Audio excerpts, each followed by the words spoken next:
NCERT से UPSC clear होता है, सच है या मिथ? सो एस्पिरेंट्स, मैं आज आपको दिखाने वाली हूँ कि एनसीईआरटी सिर्फ बुक्स नहीं, यूपीएससी जर्नी का फाउंडेशन है। बस सही तरीके से पढ़ना आना चाहिए। So let's break it down step by step. So hello aspirants, welcome back to my channel. So aspirants, myself Neha and I am making video series on topic how to start UPSC preparation for beginners. So अगर आपने मेरा पहला video देखा था newspaper से शुरुआत, तो आप ऑलरेडी एक सॉलिड स्टेप ले चुके हो. सो आज हम बात करेंगे यूपीएससी प्रिपरेशन का दूसरा स्ट्रॉन्ग बेस, और वो है एनसीईआरटीज़ के बारे में. और बहुत से एस्पिरेंट्स कंफ्यूज होते हैं कि ओल्ड एनसीईआरटीज़ पढ़े या न्यू एनसीईआरटीज़ पढ़े.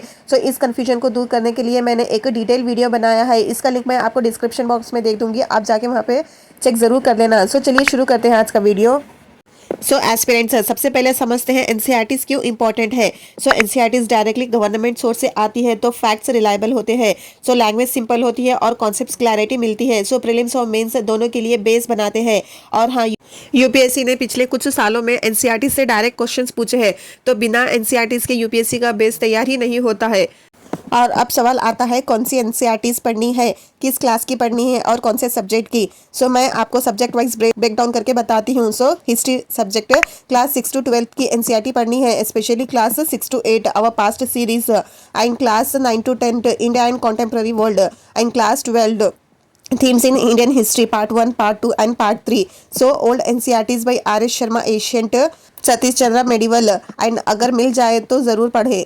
सो नेक्स्ट सब्जेक्ट देखते हैं, ज्योग्राफी. क्लास 6 to 12 तक इंपॉर्टेंट है. अगर आपको समझने में मुश्किल हो रही है तो आप 6 से शुरू कर सकते हैं. नहीं, अगर आपका बेस अच्छा है तो आप डायरेक्ट 11 और 12 कर सकते हैं. So class 11 fundamentals of physical geography, Indian physical environment. Class 12 human geography, India, people and economy. So ये दो एनसीईआरटीज़ बहुत बहुत इंपॉर्टेंट है. आप इसको अच्छे से समझिए, उसके अच्छे से कॉन्सेप्ट को क्लियर कीजिए. खाली पढ़ना नहीं, बस कॉन्सेप्ट को क्लियर कर लीजिए. सो नेक्स्ट सब्जेक्ट है polity. Class 9, 10 and 11 democratic politics and Indian constitution at work.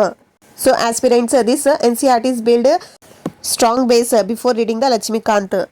So next subject है economics. Class 9 to 12. So class 11 Indian economic development and class 12 introduction to macroeconomics, very helpful in economic basics.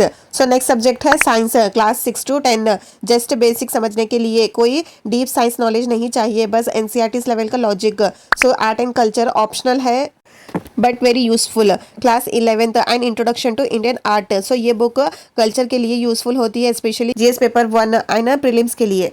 सो अब सवाल आता है, आखिर NCERTs पढ़े कैसे. सो चलिए समझाती हूँ, स्टेप बाय स्टेप नोट कर लीजिए. So step first reading. एक स्टोरी बुक जैसे पढ़ो, समझने के लिए कोशिश करो, रट्टा नहीं मारना है. सो नोट्स बिल्कुल मत बनाओ फर्स्ट रीडिंग में. Step 2 second reading.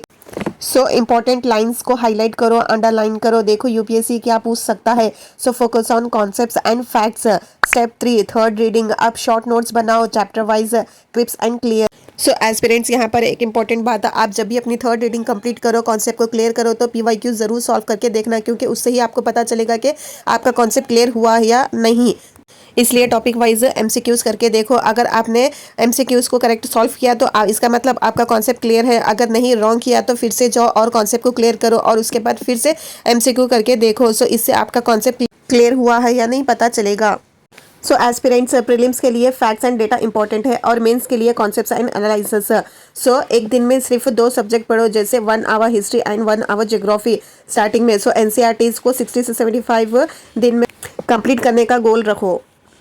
सो एस्पिरेंट्स, अगर एनसीईआरटी का रिवीजन 2 से 3 बार हो जाए, तो तब जाके आप स्टैंडर्ड बुक स्टार्ट कर सकते हो. अगर चाहे तो पॉलिटी के लिए एम लक्ष्मीकांत, मॉडर्न हिस्ट्री के लिए स्पेक्ट्रम, ज्योग्राफी के लिए जीसी लियोन, और इकोनॉमी के लिए मृणाल सर के नोट्स, या फिर आपने कोई कोचिंग लगाई है तो उसके नोट्स. सो एनसीईआरटीज़ के बिना डायरेक्टली इन बुक्स पे जंप करना वेस्ट ऑफ टाइम होगा. सो दोस्तों, एनसीईआरटीज़ यूपीएससी जर्नी का रियल बेस है.